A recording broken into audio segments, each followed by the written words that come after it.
Regulação no salário mínimo tá regulação de lei de imposto que existe também naturalmente em outro país não Aruba lo nota uma exceção caminha que considerar que diretor tá receber salário bruto que tá usual para o nível e duração de seu emprego dentro sua companhia. Se você tem uma companhia, um VBA ou um NV que está dormant, que não tem atividade econômica, naturalmente a regulação aqui de salário mínimo para diretor não está aplicável.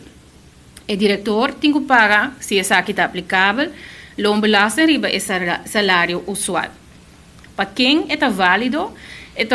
para diretor de empresa jurídico, por exemplo, um NV ou um VBA, pois não conta para dono de empresa própria ou eenmanszaak, maneira que nós conhecemos em holandês. O diretor, mas é um acionista maioritário, naturalmente,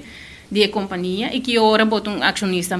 maioritário, ora bota 25% ou mais de ações ou shares de companhia. O salário mínimo é regra nova aqui. Tem regulamento também para startups, companhia nova que está a incorporar,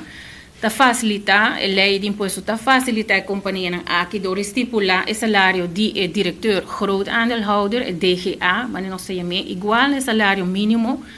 segundo a lei de minimum loan. O salário de DGA é válido para a estabelecer a companhia e também para o seguinte 3 anos, então para total de 4 anos, caminho para facilitar startups e na atividade. Uma calculação simples de salário de DGA para startup, de caso aqui o salário para Luna, está estipulado ainda, de exemplo aqui na o salário mínimo que estava mais biel, não vai ajustar ainda, de exemplo aqui não,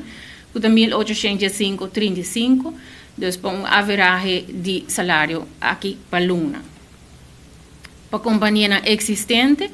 tem 3 categorias que nós lo meste por mira toets bijvoorbeeld in holandês que ora tá que o salário mínimo de diretor groot aandeelhouder e o mínimo é suma de mais alto de 3 normas estipuladas aqui em lei. A primeira norma tá 75% de salário equivalente de outro manager de mesmo nível, salário de empregado que ganha mais de companhia ou outra companhia ligar, ou salário usual que é 48 mil florins para ano e está ongeveer 4 mil florins per luna.